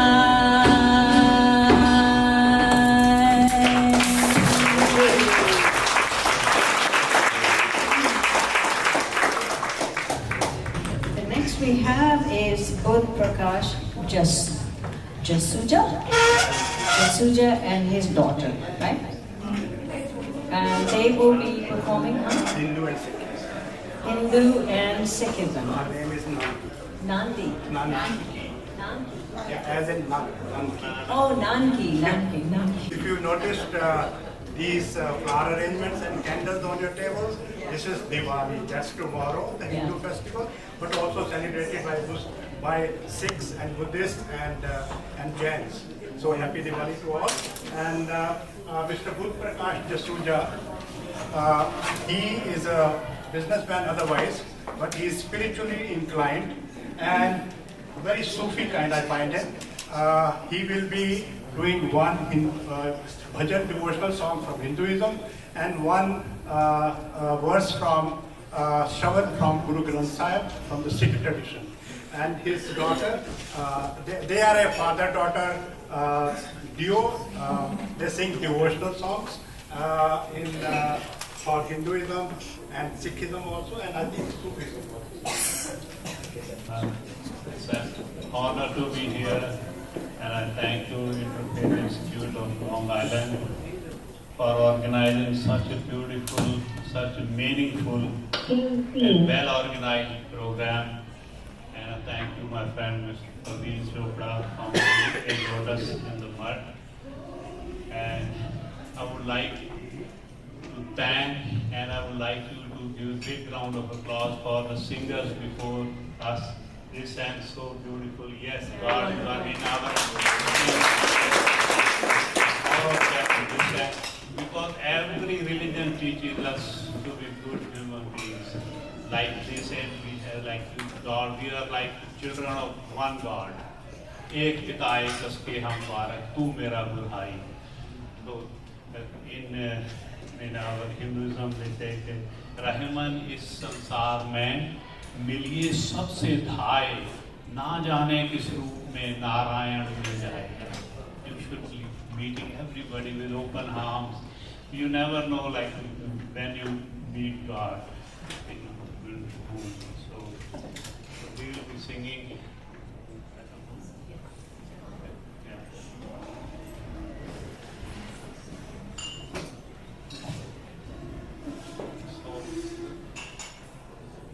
जात ना पूछे, बात ना पूछे, ना पूछेगा तेरा धर्मा, रब तेरा पूछेगा ओ बंदे, क्या था तेरा karma. Because when we go up, God is going to ask us like what kind of karma you did, like what deeds you did. They will not ask for any religion or something. So let's pray to God so that we do good deeds and everything. Huh? Like so we pray to God for well-being of everyone. So we'd like to start with the Hindu bhajan in Hinduism. Yeah, because Gyan Yog, Karam Yog, Bhakti Yog, that's Srimad Bhagavad Gita and Krishna Bhagavan, they told us. So we have to do good karma. That's what it matters. Okay. Yes.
Shabad from Gurbani, so I would like to cover my head. So As in per Sikhism, when we sing a Shabad, which is a religious song, we are expected to cover our heads. जो मांगे ठाकुर अपने ते सोई सोई देवे नानक दास मुख ते जो बोले इहा उहा सच होवे. Like whatever we ask God, He will give us everything, and whatever we say, there will be truth here and after it also. Because when we go in accordance with God's teaching, our spiritual Guru's teaching, कि राजी हैं हम उसी में जिसमें तेरी रजा है, यहाँ यूं भी वाह वाह है और यूं भी वाह वाह है. We should be thankful to God in every situation. That's how it says. That's like Tanzan Guru Arjan Dev Ji Maharaj, Pancham Padsha, Shahidan de Sartaj, Shanti de Punj, ਉਹਨਾਂ ਦੀ ਬਾਣੀ ਗੁਰੂ ਗ੍ਰੰਥ ਸਾਹਿਬ ਦੇ ਜੋ ਮੰਗੈ ਠਾकुर ਜਿਹਨਾਂ ਕਹਿੰਦੇ सबको मीत हम आपन कीना हम सबना के साजन दूर परायो मन का बिरा तो मेल कियो मेरे राजन. हम friend to everybody is like our friends. They were telling that we are children of one God. So even we call Allah, we call Jesus, whatever we call Ram, Krishna. जो मांगे ठाकुर अपने सोई सोई देवे. जो मांगे ठाकुर अपने ते सोई सोई देवे. नानक दास मुख ते जो बोले इहा उहा सच होवे. नानक दास मुख ते जो बोले इहा उहा सच होवे. जो मांगे ठाकुर अपने ते सोई सोई देवे. चतुर दिशा कीनो बल अपना सिर ऊपर कर तार्यो. चतुर दिशा कीनो बल अपना सिर ऊपर कर धार्यो. कृपा कटाक्ष अवलोकन कीनो दास का दुख विदार्यो. जो मांगे ठाकुर अपने ते सोई सोई देवे. जो मांगे ठाकुर अपने ते सोई सोई देवे. हर जन राखे गुर गोविंद राखे गुर गोविंद. हर जन राखे गुर गोविंद राखे गुर गोविंद. कंठ लाए अवगुण सब मेटे दया पुरख भक्त संग. जो मांगे ठाकुर अपने ते सोई सोई देवे. जो मांगे ठाकुर अपने ते सोई सोई देवे. नानक दास मुख ते जो बोले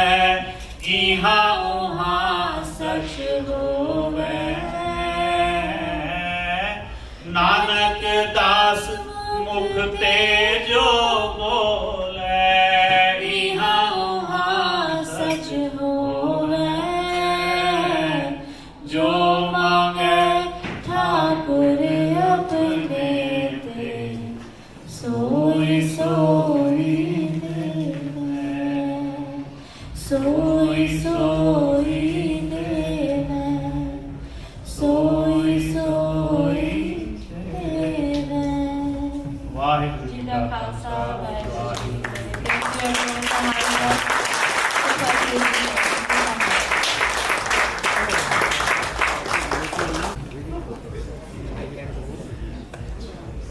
Now this is the closing. We are getting to that place where we can all go home now.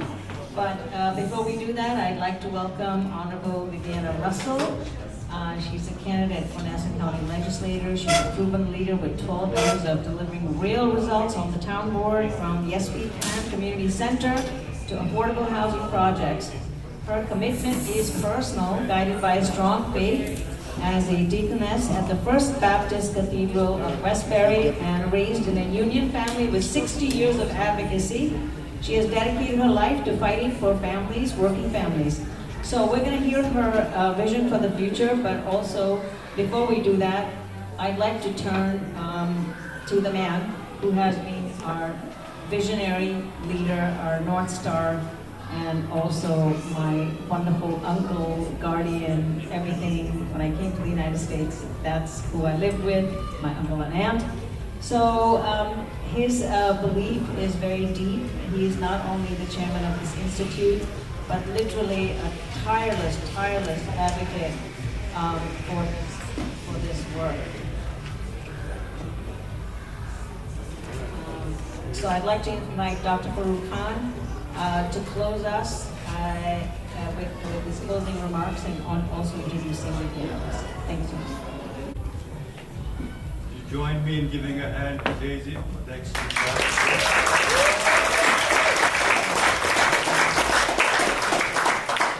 Before I invite Viviana, I wanted to recognize some of the colleagues from the town of North Hempstead who have completed tonight. I don't know if they're all here. Jason Liu, Dave Kerpen, and Karen Bhatia. Thank you for joining us.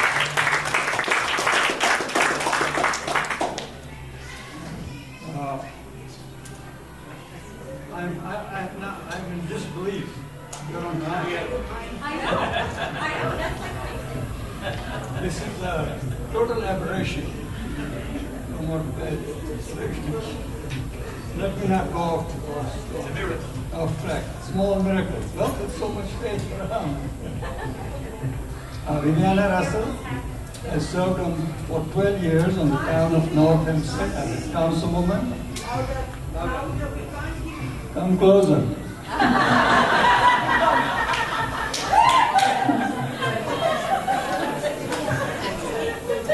Viviana Russell has served on the town of North Hempstead as a councilwoman for 12 years.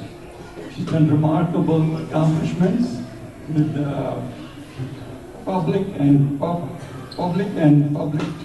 partnership across government tiers with demonstrated results. The Yes Weekend Center in Westbury is a standing testimony. She's a small business owner. She's a colleague on the State University of New York Old Westbury Board of Trustees, where I get to interact with her regularly.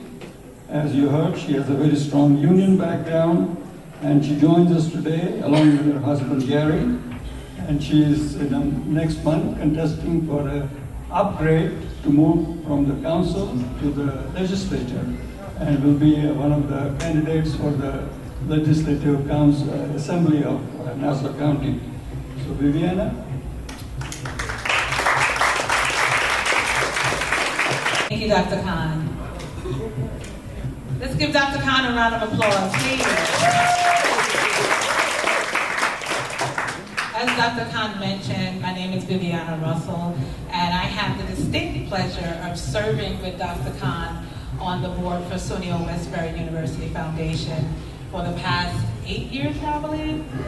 We came in under Dr. Buds, and the work that we do there is very important to the students of SUNY Westbury. Our primary responsibility is to ensure that there's programming and funding for the programming to support our students at SUNY Westbury. And so Dr. Khan, thank you so much for the invitation tonight, and thank you for support that you continuously give me. It is truly an honor for me to be here tonight. I see a lot of friends in the room tonight. Mr. Habib from the Islamic Center of Long Island, thank you so much for your love and support. Ms. Zainab and Ms. Simi is here as well, and the Dobrins, who are my neighbors in Westbury. Very nice to see you here. So the Institute, the Interfaith Institute of Long Island was started right in my backyard in Westbury through the Islamic Center of Long Island, and I have the distinct pleasure of living very close by and being able to participate in some of the activities that they have had over the years. And so it is my great honor to share in this life's work that you are doing, the compassion that you show for our community, for those of different faiths, is invaluable. And so we are much appreciating of it. I'm reminded of the extraordinary power of unity, of what happens when hearts and minds come together in service for something greater than ourselves. Each of us may come from a different tradition or background, but we share a common belief that every act of kindness, every effort toward understanding, and every step toward justice brings us closer to our world that we hope to build. Our diversity is our strength. It is not something to be managed. It is something to be celebrated. It is what makes our communities strong, vibrant, and resilient. And when we come together across lines of faith and culture, we demonstrate that empathy and respect are stronger than fear or division. As a community leader, I have the privilege of witnessing this spirit firsthand, as I mentioned, with the Islamic Center of Long Island and the Interfaith Institute of Long Island as well, in houses of worship, opening their doors to neighbors in need, and young people volunteering side by side, and interfaith partnerships that turn compassion into action. These are the moments that define who we are. Tonight, we celebrate not only our faith traditions, but our shared humanity. The belief that we are all connected, that we all have a role to play in lifting one another up. So as we enjoy this evening, let us renew our commitment to building bridges, to leading with love, and to working together for peace, understanding, and hope. And I also call on you to exercise your civic duty. As Dr. Khan mentioned, there's an election coming up on November 4th. And everyone in this room can attest to the atrocities that we're seeing across this nation. It is your responsibility, as it is to care for one another, but to perform your civic duty, and please go out to vote on November 4th. It is very, very important. Yes, thank you.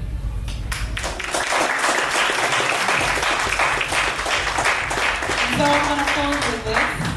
Here's to our strength that we find in one another, and to a future shaped by unity, compassion, and faith in all forms. Use your voice. Thank you so much. Sorry, I forgot to mention that I'm here with my wonderful husband, Gary, my friend Jason Liu, who is running for North Hempstead Town Clerk, Karen Bhatia, who's running for Nassau County Legislator to represent Oyster Bay, parts of Oyster Bay in North Hempstead, and Dave Kervin, who is running for North Hempstead Supervisor. Thank you all for coming out tonight.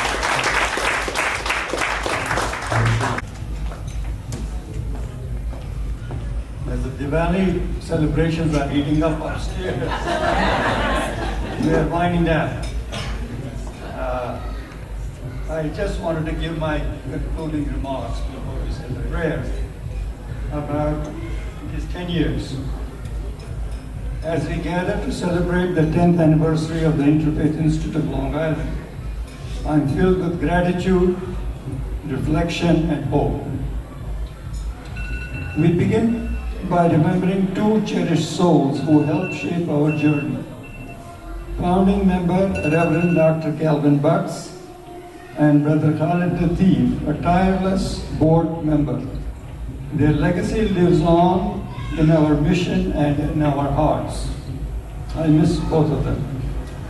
I extend heartfelt thanks to our planning committee and journal contributors, especially Sohail Nabi, who compiled this year's journal and is currently on a pilgrimage in Mecca.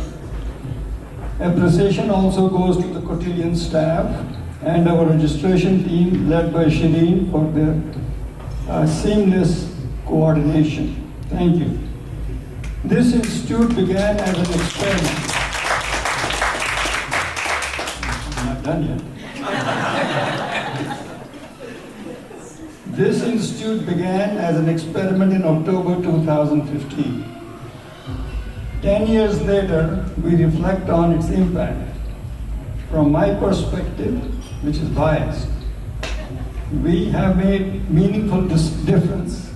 And from my point of view, I would like to share a few highlights. Some of that you have heard already. The holiday across faiths, a Passover Seder held in a mosque, shared its universal message. When you have a chance to browse through the journal, pages 27 to 29 are devoted to that event. Unity in food, you heard a little bit about it from Lynn Dobrin, that's featured on page 30. Diwali, now celebrated globally and now here in Cotillion, we thank Parveen Chopra for the Diwali touch on each table. If you have noticed, there's a little plate, there's Diwali, and so, in fact, on October 17, 5 years ago, we hosted a Diwali program on Zoom, and the video is available on our website. And it's a fascinating story, and millions and billions of people celebrated. The school outreach program you heard about, it's a major accomplishment detailed on page 33 to 36.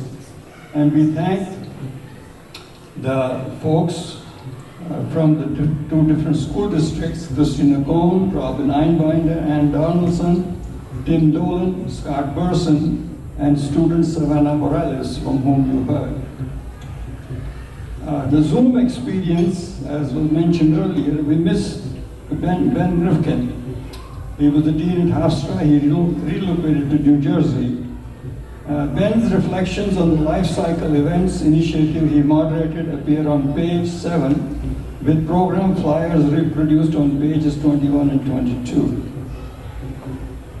In addition to these programs, we have tackled topics like jihad, fake news, reparations, loneliness, and mental health. And many of the folks who initiated those programs are in the audience.